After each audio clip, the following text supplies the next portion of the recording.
BJP का सदस्य बनाने का रिकॉर्ड, लक्ष्य से अधिक सदस्य बनाकर टॉप 6 राज्यों में शुमार हुई उत्तराखंड भाजपा, सफलता से कार्यकर्ता गदगद। स्मार्ट प्रीपेड मीटर लगाने का काम शुरू, 16 लाख बिजली उपभोक्ताओं की सिक्योरिटी राशि लौटाएगा यूपीसी, आधुनिक सुविधा से लैस आधुनिक सुविधा से लैस होंगे स्कूल। जेएम के निर्देश के बाद प्रधानाचार्यों की बैठक, उत्कर्ष प्रोजेक्ट की रखे गए दिसंबर माह की डेडलाइन। सहारनपुर में स्टेरॉइड और विटामिन के सैंपल फेल, उत्तराखंड में बनाए गए थे, फर्म को नोटिस जारी, वितरण पर लगाई गई रोक। रुद्रपुर में बरेली से आ रहे दंपति समेत 3 तस्कर गिरफ्तार, पुलिस ने बरामद की करीब 3 करोड़ की स्नैक। टेहरी में नरभक्षी गुलदार को मारने की तैयारी, 22 फॉरेस्ट गार्डों की टीम बनाकर 6 शूटरों की तैनाती, 2 गांव के स्कूलों में 3 दिन की छुट्टी। आप देख रहे हैं के न्यूज, खबरों का सारथी। नमस्कार, खबर उत्तराखंड में आप सभी का स्वागत है। मैं हूं आपके साथ यशु शुक्ला। खबर लक्सर से, जहां पर खानपुर विकासखंड के सिकंदरपुर गांव में मुख्य मार्ग पर गांव का गंदा पानी भरने से लोगों को परेशानियों का सामना करना पड़ रहा है। साथ ही ग्रामीणों का कहना है कि पानी भरने से आने जाने में परेशानी खड़ी हो रही है। साथ ही कई गंभीर बीमारियां भी पनप रही हैं। छोटे छोटे बच्चों को इसी मुख्य मार्ग से होकर पढ़ाई करने के लिए स्कूल जाना होता है। वहीं ग्राम प्रधान कृष्णपाल द्वारा जल्द ही समस्या का निस्तारण करने की बात कही है।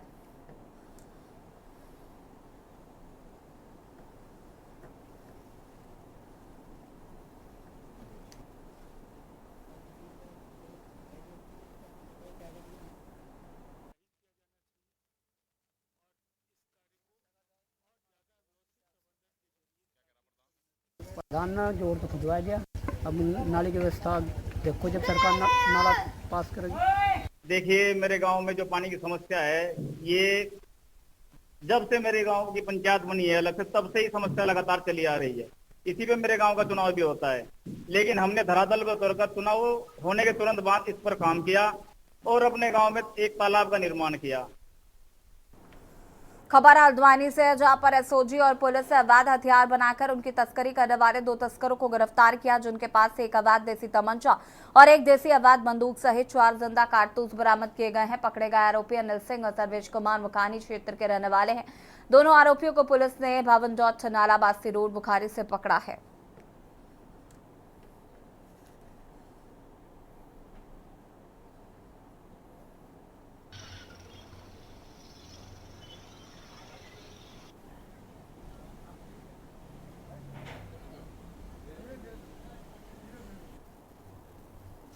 नैनीताल पुलिस द्वारा ऑर्गेनाइज्ड क्राइम से जुड़े हुए जितने अपराधी हैं उनके खिलाफ समय समय पर अभियान चलाते रहे हैं। इसी क्रम में हमें कुछ लोगों की एक इन्फॉर्मेशन मिली कि यहाँ पर कुछ लोग अवैध हथियार बेचने का काम करते हैं। इसमें एसओजी की टीम में, लोकल थाना पुलिस की टीम में एक्टिवेट हुई और हमारी दोनों टीमों ने कल 2 अभियुक्तों को 2 अवैध हथियारों के साथ में गिरफ्तार किया है। इनसे पूछताछ में उधम सिंह नगर और उत्तर प्रदेश के कुछ क्षेत्रों से हथियार लाना और यहाँ नैनीताल जिले में बेचना पाया गया है। इनमें से 1-2 अभियुक्त हैं, उनका कुछ पॉलिटिकल पार्टी से भी कनेक्शन जुड़ा हुआ जो है संज्ञान में है। इसमें भी जांच की जा रही है कि ये लोग किसके संरक्षण में इस तरह की कार्रवाई की जा रही है। प्रदेश में भाजपा ने अपने सदस्यता अभियान के लक्ष्य को पूरा कर लिया है। भाजपा प्रदेश अध्यक्ष महेंद्र भट्ट ने भाजपा प्रदेश कार्यालय में एक प्रेस वार्ता के दौरान उन्होंने कहा कि प्रदेश में भाजपा में 20,17,000 सदस्य बनाए गए हैं। इसमें महिलाओं और नौजवानों ने बढ़ चढ़कर भाजपा की सदस्यता ली है। उनका कहना है कि अल्पसंख्यकों में भी 3% सदस्यता ली है। 24% से अधिक महिलाओं ने सदस्यता ली है। अभी भी सदस्यता अभियान जारी है। प्रदेश के संयोजक आदरणीय कुलदीप कुमार जी, जो हमारे प्रदेश उपाध्यक्ष भी हैं, वो भी किया। सबका आभार व्यक्त करना।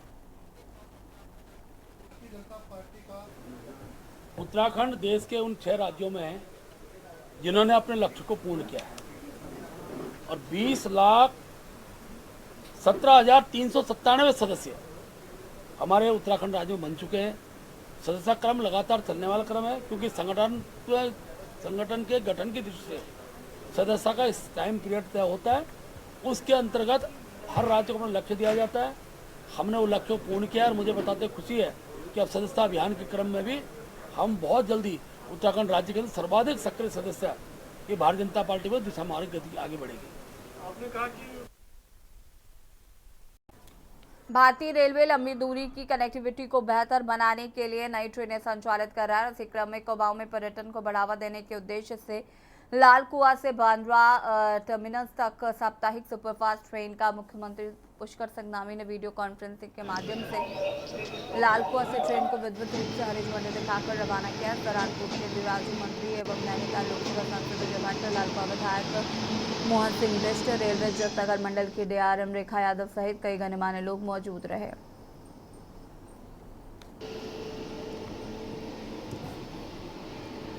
पर्यटन को बढ़ावा मिलेगा, बल्कि इस क्षेत्र की व्यापारिक गतिविधियों को बहुत बड़ा बढ़ावा मिलने वाला है। हमारे तमाम व्यापारी वर्ग के लोग जो यहाँ से, क्योंकि मुंबई जो है हमारे, तो वहां पर बड़ी संख्या में लोग कारोबार के सिलसिले में जाते हैं। हमारे क्षेत्र में चूंकि ये अपना पूरा कुमाऊं से का प्रवेश द्वार है, बड़ी संख्या में विद्यार्थी से लेकर और हमारे जो नौकरी पेशा लोग हैं वो लोग आवागमन करते हैं, उन सबको सुविधा होगी। और माननीय प्रधानमंत्री जी के विजन के अनुरूप जल्दी ही यहाँ पर जो है वंदे भारत ट्रेन का भी संचालन होने जा रहा है। और ये लाल कुआं, जैसा मैंने कहा, कुमाऊं का प्रवेश द्वार है और यहाँ पर एक्सपेंशन की, विस्तार की सबसे ज्यादा गुंजाइश है। मुंबई के लिए शुरुआत हुई है। एक हमारी रामनगर से चलती है बृहस्पतिवार को, शुक्रवार को हमारी दूसरी ट्रेन काठगोदाम से, हल्द्वानी से, और तीसरी ट्रेन आज सोमवार को चलेगी। यानी कि बृहस्पति, शुक्र और शनिवार, नहीं, बृहस्पति, शुक्र और सोमवार, 3 दिन लगातार लोग जा सकते हैं। आवत जावत इसी तरह से वहां से आएंगे 3 दिन, तो यानी कि हफ्ते भर आवत जावत बनी रहेगी। जैसे 3 दिन आज गई, फिर ये यहाँ लौटेंगी, वहां से भी आएंगे ना, तो पूरा हफ्ता पूरा होगा, किसी को कोई तकलीफ नहीं। जो मांग थी ये पूरी हो गई। मैं भारत के माननीय प्रधानमंत्री जी को और अपने जो रेल मंत्री हैं श्रीमान अश्विनी वैष्णव जी और अपने मुख्यमंत्री जी को बधाई देता हूं। ट्रेन आज हम लोगों ने यहाँ से शुरू की है मुंबई के लिए। इसका रूट अलग है, जैसा आप जानते होंगे कि यहाँ से मुंबई के लिए 2 और ट्रेनें भी चल रही थी, बट ये एक अलग रूट लेके जा रही है। ये दिल्ली के साथ कनेक्टिविटी बढ़ा रही है और इसका जो समय है वो बहुत ही बढ़िया है। 25 घंटे में ये आपको बॉम्बे पहुंचा दे रही है और यहाँ से सुबह चल के ये दिल्ली आपको 1:30 बजे के लगभग पहुंचा दे रही है। तो इसका अर्थ ये हुआ कि जो सुबह की गाड़ियों में दिल्ली की कनेक्टिविटी भी इससे बढ़ रही है। और जैसा आपने देखा है, बड़ौदा, कोटा, ये वाला रूट ये लेके जा रही है। तो जो दूसरे वाली थी मथुरा से आगे पकड़ रहे थे हम लोग कोटा के लिए, तो ये दिल्ली वाला इसमें एक्स्ट्रा आ जा रहा है। मुख्यमंत्री पुष्कर सिंह धामी ने देहरादून से वर्चुअल माध्यम से लाल कुआं बांद्रा सुपरफास्ट ट्रेन को हरी झंडी दिखाकर रवाना किया। मुख्यमंत्री ने कहा कि बाबा कैची धाम के आशीर्वाद से लाल कुआं से बांद्रा के संचालन का सपना पूरा हुआ। इसके लिए उन्होंने प्रधानमंत्री नरेंद्र मोदी, रेल मंत्री अश्विनी वैष्णव का आभार व्यक्त किया है।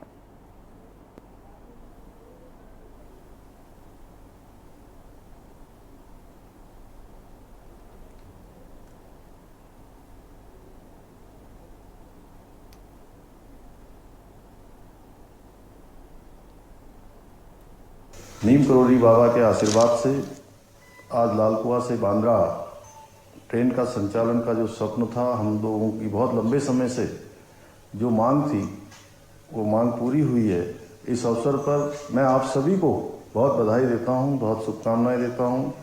साथ ही इस रेल के संचालन के लिए, जिसके कारण से हमारे मुंबई से उत्तराखंड आने वाले, कुमाऊं क्षेत्र में आने वाले, हल्द्वानी, अल्मोड़ा, पिथौरागढ़, आसपास के क्षेत्रों में बहुत सारे लोग जो यहाँ से, जिनका घर है, यहाँ आना जाना होता है, उनके लिए भी बहुत सुविधा हुई है।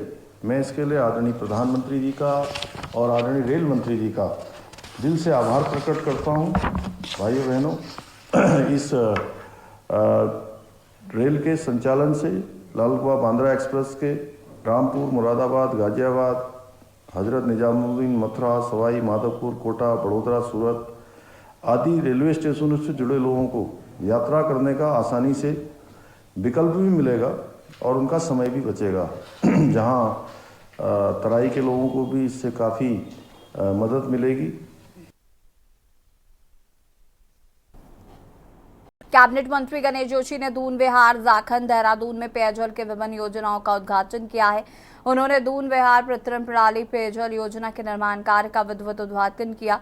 बता दें कि ये योजना करीब 430.20 लाख रुपए की लागत से बनेगी। इस योजना के माध्यम से क्षेत्र के 4000 से अधिक लोग लाभान्वित हो गए। इस दौरान कैबिनेट मंत्री गणेश जोशी ने दून विहार में निर्माणाधीन सामुदायिक भवन का निरीक्षण कर संबंधित आवश्यक दिशा निर्देश दिए।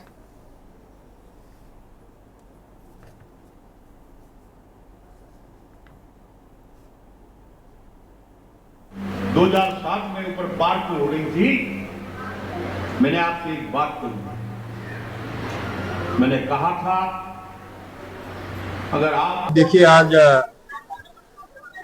दून विहार क्षेत्र में लगभग 4 करोड़ 10 लाख की लागत से 9 किलोमीटर बिछने वाली पेयजल लाइन का शुभारंभ हमने किया है।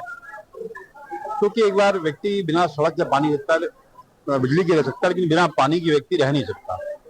लोगों को पानी उपलब्ध कराना हमारी सरकार की प्राथमिकता है और धामी सरकार का संकल्प है कि जिन कामों का शिलान्यास हम करेंगे उनका लोकार्पण हम करेंगे। पहले क्या होता था, जो पत्थर लग जाते थे, रिबन कट जाते थे और उसके बाद सरकारें बदली हो जाती थी, लेकिन आज जिन कामों का हम शिलान्यास कर रहे हैं उनका लोकार्पण भी कर रहे हैं। और इस लाइन को बिछने के बाद यहाँ की लगभग 7000 आबादी को उसका लाभ मिलेगा। इसलिए पूर्व भी हमने 1 करोड़ 70 लाख की लागत से एक ओवरहेड टैंक व ट्यूबवेल यहाँ पर लगाया था।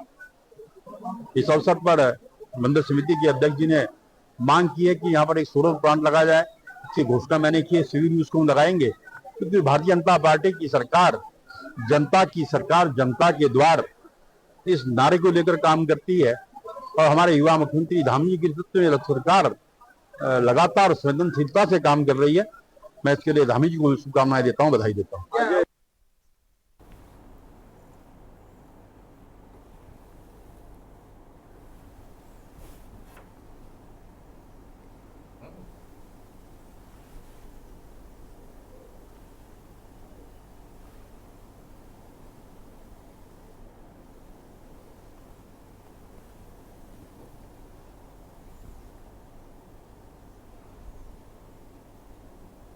जब मेरी एक पहली मीटिंग 2007 में ऊपर पार्क की होर्डिंग थी, मैंने आपसे एक बात कही, मैंने कहा था अगर आपने मुझे खबर नई टिहरी से, जहां पर प्रत्येक सोमवार की तरह नई टिहरी कलेक्ट्रेट सभागार में जनता दरबार आयोजित किया गया। अधिकारीगण मौजूद रहे। इस दौरान जिलाधिकारी मयूर दीक्षित ने कहा कि 58 शिकायतें प्राप्त हुई हैं, जिनको समाधान हेतु संबंधित अधिकारियों को उचित दिशा निर्देश दिए गए हैं।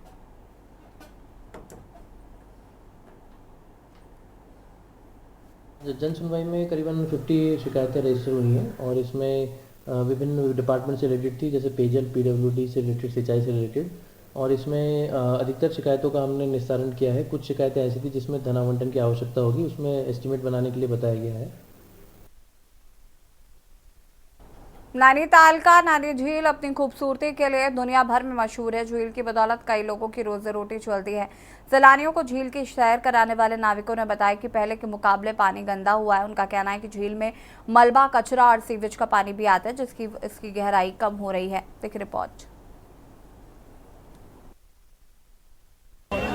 उत्तराखंड में नैनीताल की मशहूर नैनी झील की गहराई हाल के सालों में कम हुई है। कुछ रिसर्च में ये बात सामने आई है। पर्यावरण के जानकार इसकी कई वजह बताते हैं। इनमें झील के किनारे बड़े पैमाने पर कंस्ट्रक्शन भी शामिल है। इससे झील के किनारों और तली पर गाद और मलबा जमा हो गया है। कहीं कहीं पर ये लेक जो है वो बहुत ही कम रह गई हाइट, क्योंकि मलबा अभी भी पूरा यहाँ से नहीं निकाला जा सकता। अब आप लेक के किनारे देखेंगे, या जब बारिश कम होती है, जब गर्मी आती है, लेक का स्तर गिर जाता है, तो उस समय आप देखेंगे कि लेक के चारों तरफ आप देखेंगे कि मलबा पड़ा हुआ है और गंदगी भी कभी कभी देखने को मिलती है। उसकी वजह से डेप्थ कम हो गई। पर्यावरण के जानकारों ने चेतावनी दी है कि यही सिलसिला जारी रहा तो दूसरी परेशानियों के अलावा शहर में पानी का गंभीर संकट पैदा हो सकता है। गहराई कम होने से निश्चित रूप से जो पानी का वॉल्यूम है वो कम हो गया, लेकिन सबसे महत्वपूर्ण बात यह है कि जो रॉक के बीच में जो झील बनती है, जब रॉक के नीचे का एरिया जब डिब्रीज से भर जाता है तो वो उसके जो पोर्स हैं जो जिनसे वाटर का आता है, नेचुरल रिसोर्स अंदर थे, वो बंद हो गए। इसलिए जो अब नैनीताल झील की जो डिपेंडेंसी है वो पूरे उन रेन फेड है, हम रेन फेड के कारण ये झील भरती है। और उसके साथ साथ जो हमारी जो पानी सप्लाई, क्योंकि पानी सप्लाई इसी से डिपेंडेंट है, और इसलिए जो है रोटेशन पर पानी की सप्लाई की जा रही है। नैनीताल का नैनी झील अपनी खूबसूरती के लिए दुनिया भर में मशहूर है।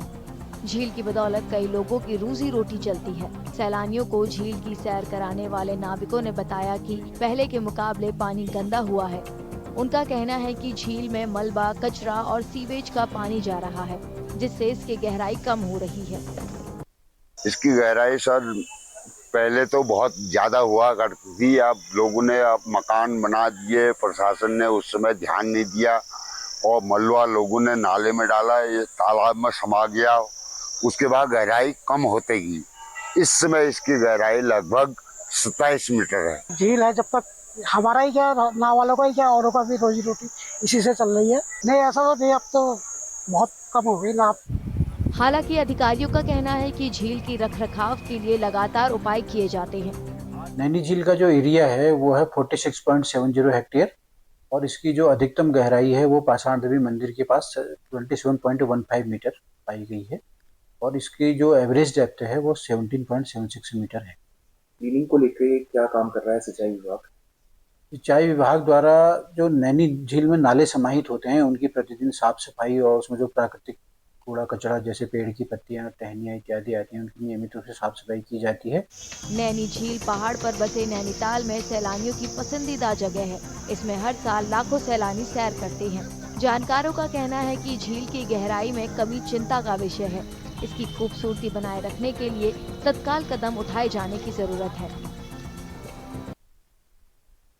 पहुंचे मंडी परिषद अध्यक्ष अनिल डब्बू और राज्य मंत्री दिनेश आर्य व नैनीताल विधायक सरिता आर्य ने राज्य अतिथि गृह में पत्रकार वार्ता करते हुए कांग्रेस द्वारा 21 अक्टूबर को अतिक्रमण के नाम पर गरीबों को हटाने की साजिश और भ्रष्टाचार सहित जनहित के दर्जनों मुद्दों को लेकर नैनीताल कमिश्नरी का घेराव करते हुए निशाना साधते हुए कांग्रेस गुंडे माफियाओं को लेकर प्रदर्शन करने की कोशिश कर रही है।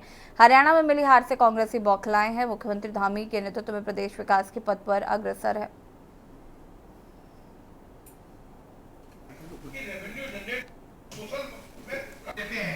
कोई टेंडर लेते हैं, कोई काम करते हैं, तो निश्चित रूप से उसके लिए चीजें हैं कि भाई उसके पास पैसा भी चाहिए। अब हमारे यहाँ कोई 20 करोड़ की बिल्डिंग है, जन समर्थन उनके साथ है नहीं।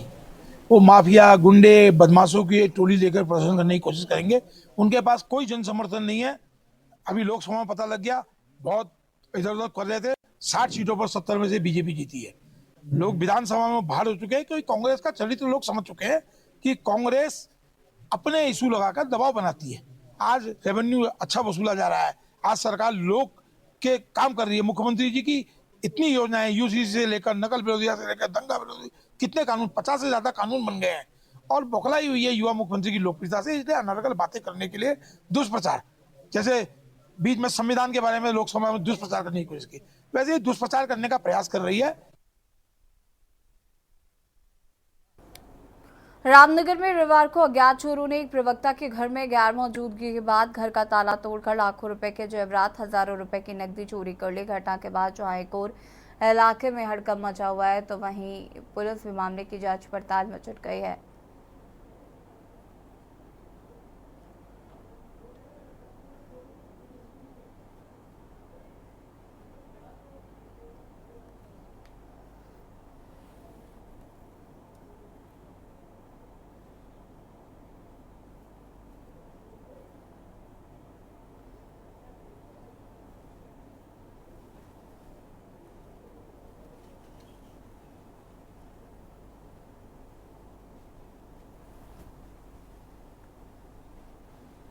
देखिए, अभी ये चोरी की सूचना प्राप्त हुई है और पुलिस मौके पर जांच के लिए गई है।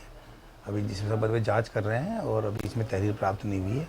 जांच के उपरांत और तहरीर आने पर इसमें हमारे द्वारा विधिक कार्रवाई की जाएगी। मेरा नाम है डॉक्टर अनुपुर शुक्ला और मैं GIC गढ़ी में प्रवक्ता पद पर कार्यरत हूँ। मैं 16 तारीख को दोपहर के बाद गया हुआ था प्रयागराज अपनी पत्नी को लेने के लिए। आज जब मैं सुबह आया तो यहाँ का ताला तोड़ा हुआ था टूटा हुआ था और ये 2 ताले लगे हुए थे, एक मेन गेट पर और एक अंदर गेट पर। दोनों ताले टूटे हुए थे। इसके साथ ही हमारी अलमारी को तोड़ा गया है सब्बल से। अलमारी के अंदर तिजोरी को तोड़ा गया है सब्बल से। चाबी से नहीं खुला, तब सब्बल से तोड़ा गया है। पौड़ी व्यापार सभा की पहल पर पौड़ी के रामलीला ग्राउंड में संडे मार्केट की शुरुआत की गई। संडे मार्केट की शुरुआत स्थानीय विधायक राजकुमार पोरी द्वारा रिबन काटकर की गई। इस दौरान कांग्रेस जिला अध्यक्ष विनोद नेगी, नगर अध्यक्ष भरत सिंह रावत, आह्वान संस्था के अध्यक्ष प्रियंका थपलियाल, पूर्व छात्र संघ अध्यक्ष ऋत्विक कसवाल, गणमान्य व्यक्ति मौजूद रहे।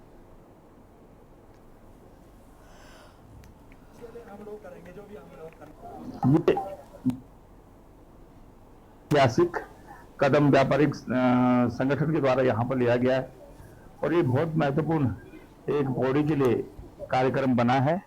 और वास्तव में इस तरह का ये जो छोटे छोटे कार्यक्रम हैं, इनके माध्यम से हमारे लोगों को जो है बहुत अच्छा एक प्लेटफॉर्म मिलेगा, ताकि वो हम अपने जो घरेलू उत्पाद भी हैं और अपने दुकानों के जो सामान हमारे पास रुक जाते हैं, तो उनको भी निकालने का एक अवसर मिलता है। आज जो हमारे कई व्यापारी लोग ये चाह रहे थे कि उन्हें एक प्लेटफॉर्म मिले, जिससे कि वो अपने जो उत्पाद हैं या उनके यहाँ जो स्टॉक है उसको संडे मार्केट के रूप में निकाल पाए, तो हमने उन्हें एक प्लेटफॉर्म दिया है संडे मार्केट के रूप में। और हम ये भी चाह रहे हैं कि कम से कम ऑनलाइन जो मार्केट चल रहे हैं, हम लोगों से भी अपील करते हैं कि लोग ऑनलाइन खरीदारी ना करके और यहाँ पर हमारे मार्केटों में आए। हम संडे मार्केट में बहुत सस्ता और अच्छा सामान उनको उपलब्ध करवा रहे हैं। निश्चित रूप से जब परिवर्तन होता है, एक नई सोच आती है, तो उस सोच का ये पहला उदाहरण है कि आज जो है हमारे व्यापार सभा में जो हमारे आदरणीय अध्यक्ष हैं यहाँ श्रीमान विनय शर्मा जी, उन्होंने जो है एक नई सोच के साथ उनकी पूरी टीम ने जो ये आयोजन किया है, ये काबिल तारीफ है और मैं उनको भविष्य की शुभकामनाएं पेश करता हूँ। निश्चित रूप से इस तरह की सोच और इस तरह की पहल जो है पौड़ी को एक नया मुकाम देगी। और खबर उत्तराखंड में फिलहाल आता है, देखते रहिए के न्यूज़ इंडिया। नमस्कार।